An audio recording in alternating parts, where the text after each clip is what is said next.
Hi! Today is Saturday, March 8th. I've not been sewing much at all.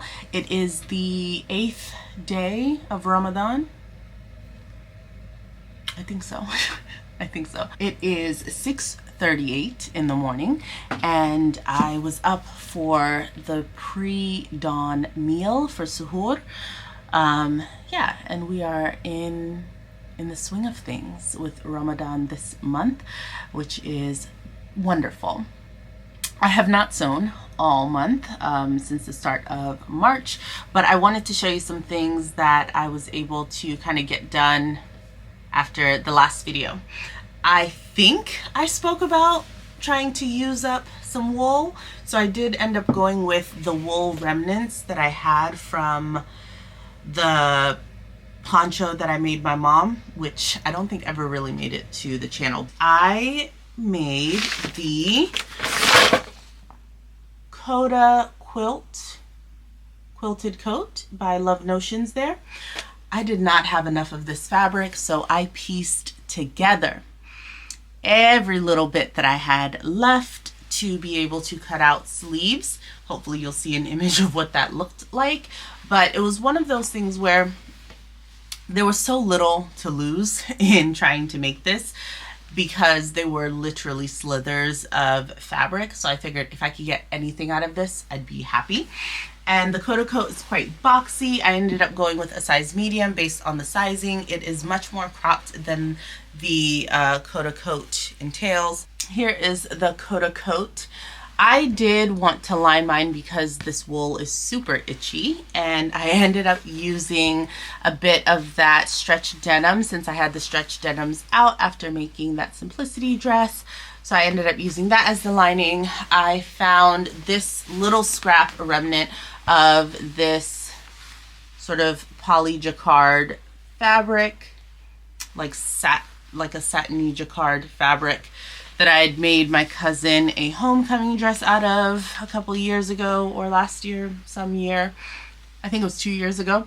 So that was in my sewing room, and I was like, oh, that would be nice to have like a slippery lining for the sleeve. Unfortunately, that wasn't enough, so I also had to add a seam there and sort of make it the length that I needed, but I do think it's still too short. So when I wear it on the right side, you can probably see it here, like the lining is pulling at the sleeve, so then it's bunching up at the cuff. I really think that what I'm probably going to do is just remove the lining altogether. I just currently have it basted in, and while it would be a nightmare to unpick on the wool side, I think I will be able to make out where the threads are and unpick it from the denim side, so I'm going to do that. I might remove the poly satin sort of sleeve insert there and just use this denim piece and make like a nice little vest with that, and then just cut out a separate lining altogether out of one of my, I'm sure I have a navy viscose or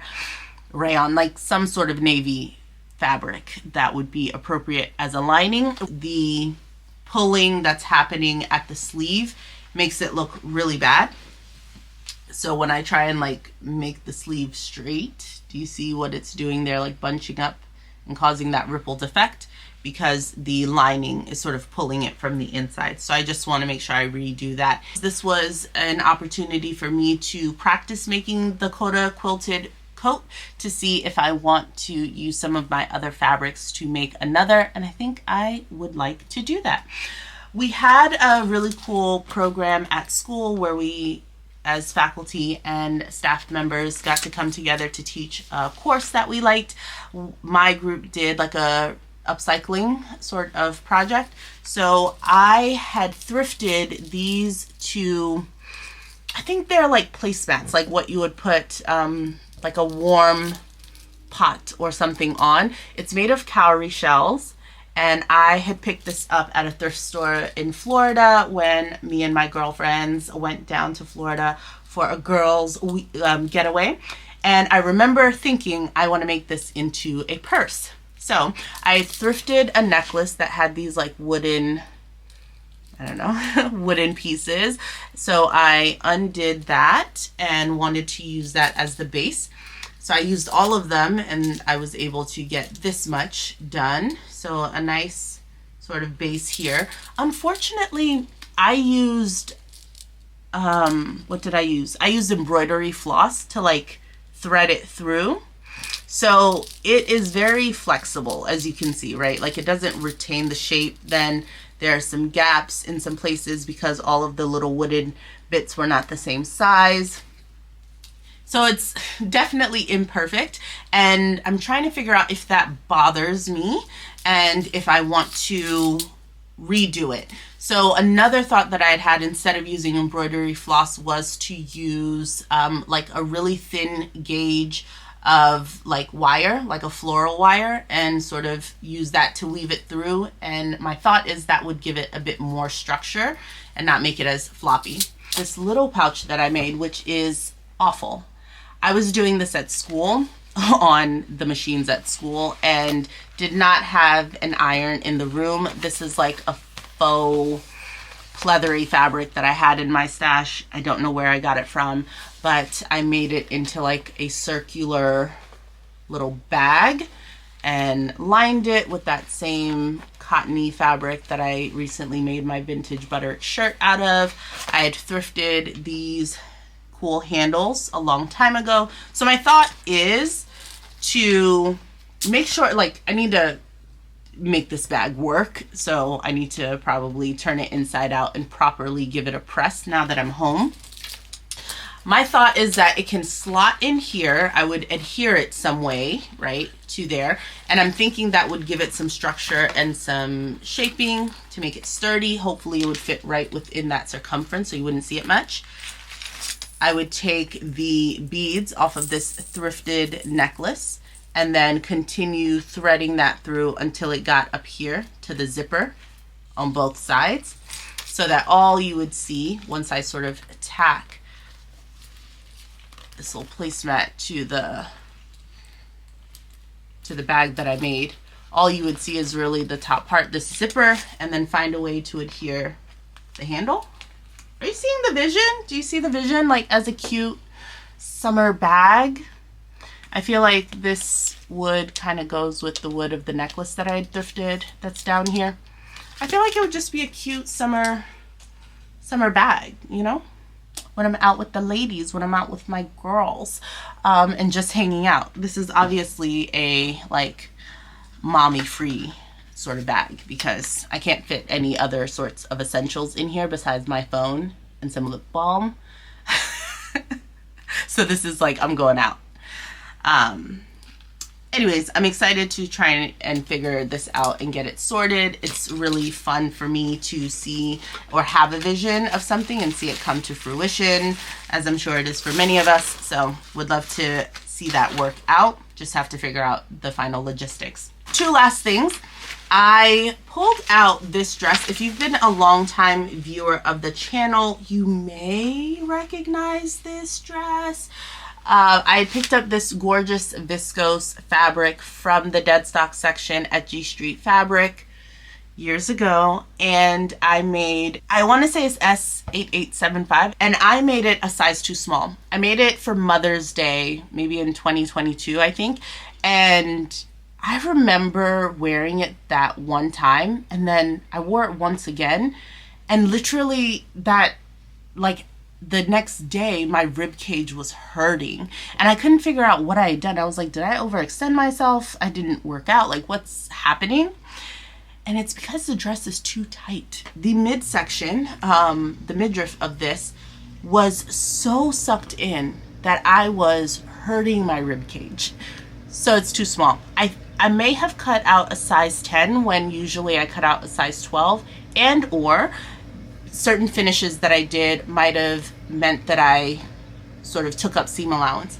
So a couple of things that I did, I lined the bodice of it, and that's really why it's taken me this long to have the mind to fix it, because I had hand tacked the lining down, I had completely enclosed it, it had an invisible zip. The way that I put in the invisible zip I also did not like. Instead of sandwiching it between the lining and the outer fabric, what I did was I had cleanly finished off the lining to the outer fabric and then put the zipper in here. So again, you see how much I'm losing in terms of fabric with this being on both sides.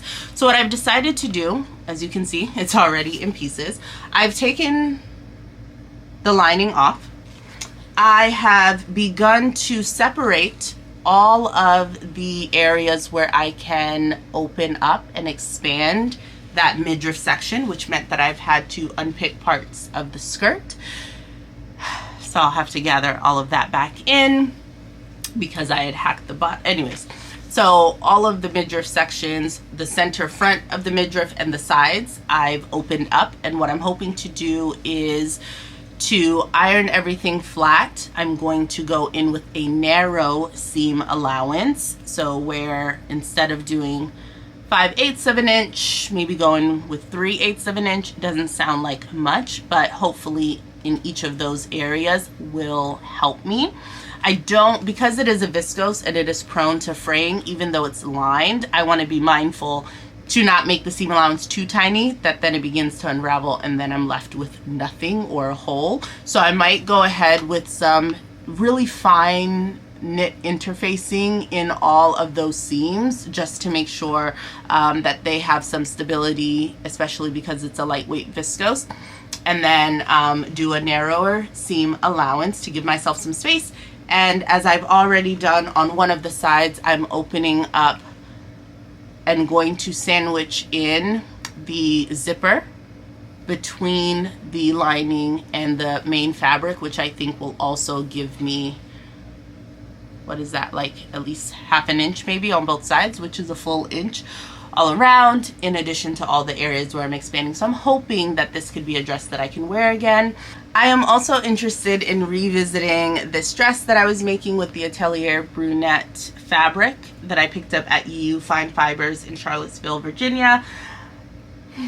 This is the dress that I was working on quite a bit last summer, and it just gave me problem after problem after problem, and I put it aside. It's a butterick shirt dress pattern that I want to love so bad, and have just had some issues with this particular make. But my sewing machine at one point in time was giving me a fuss about putting in the buttonholes when I was almost trying to finish this up, but I think it has now started behaving itself. Like, I've put buttonholes in other things since then, so I am going to revisit this. I am very nearly there. I need to finish up the neck band here and finish attaching that. I need to put in some buttonholes, sew on some buttons, and then I think I should be able to call this done. It would be nice to have it as a springtime dress and to get it out of my works in progress pile. Another dress that at some point I would like to revisit is my cactus silk dress that I was making. I was hoping to make this for Baltimore Frocktails last year, but was not able to finish it. So it is a raglan sleeve bodice, and I just need to figure out what I want to make with it. I need to sort out how much of the remaining fabric I have, what kind of skirt I could put on there with that length of fabric that I have left, and just finish it. It also could be, you know, a nice win and something that would be really nice and breathable for the warmer months ahead. I want to cut out this Easy McCall's pattern M5569. I might have thrifted this a while ago, but it goes up to a size 5. My daughter is currently 5 years old. Not that that always coincides exactly, but I think that I could cut out the biggest size in here and have just a quick, easy to make little dress that I can whip up for her. She actually came into the sewing room 2 days ago and looked down because it was on a pile here in the sewing space and was like, wow, where did she get that dress? And I was like, I think someone made it for her. And she's like, where did she get those shoes? I was like, that I don't know. She's like, oh, okay, maybe she already had the shoes, but where did she get the dress again? And I was like, I think someone made it for her. She's like, can you make me a dress like this? And I said, yes, I could.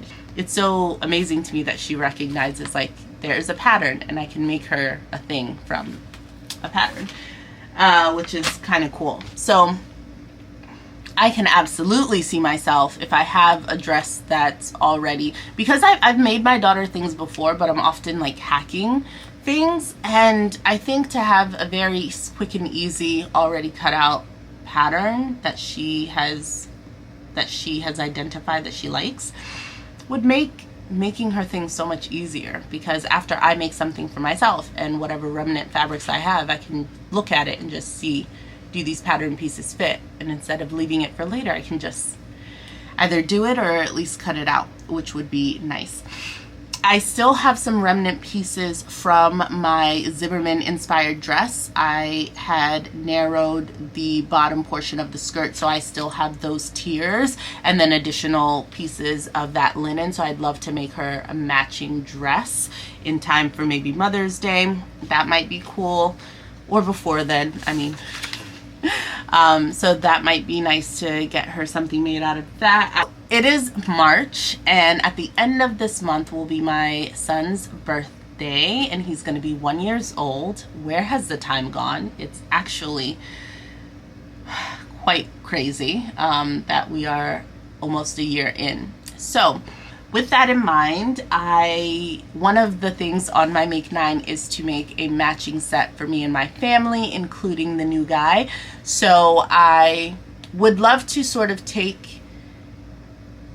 allow his birthday to be a touch point for me towards that goal, to make him something by his birthday, hopefully, in the fabric that I've selected for our matching ensemble. And then next month, March, April, and then I can sort of continue making pieces for other individuals of our family as the summer goes along. That I think would be nice. I think during the month of Ramadan, I am really trying to focus on family, focus on my faith, focus on like setting better intentions, just, you know, doing other things. So I think sometimes I'm trying not to be in the sewing room, but then I'm thinking about it, like I want to make stuff. So I'm just trying to figure out how I want to sort of fit that in and find balance in it. But right now also my sewing room is a hot mess. So that also deters me from coming down here, but I need to fix that. And then what other things did I want to tell you? In addition to finding time to sew, finding time to film and edit especially has been quite challenging, and my editing software and my memory within my laptop just, they're not pleased with me, they're not working with me, so I'm having a hard time there as well, which is making putting out videos quite the challenge. So that's a little about where I've been and sort of why it's been a little quiet here on the channel. Well, I think it's just been a joy to catch up with you, and I will continue talking if you let me, but I think it's time for me to go. And I will hopefully talk to you soon. Have a wonderful day. Let me know in the comments down below, what are you working on? For anyone who's observing the month of Ramadan as well, Ramadan Mubarak. I hope that it is a blessed month for you and your family, and that, yeah, we all find some happy moments here and there. Have a wonderful day. Stay creative, folks. Bye-bye.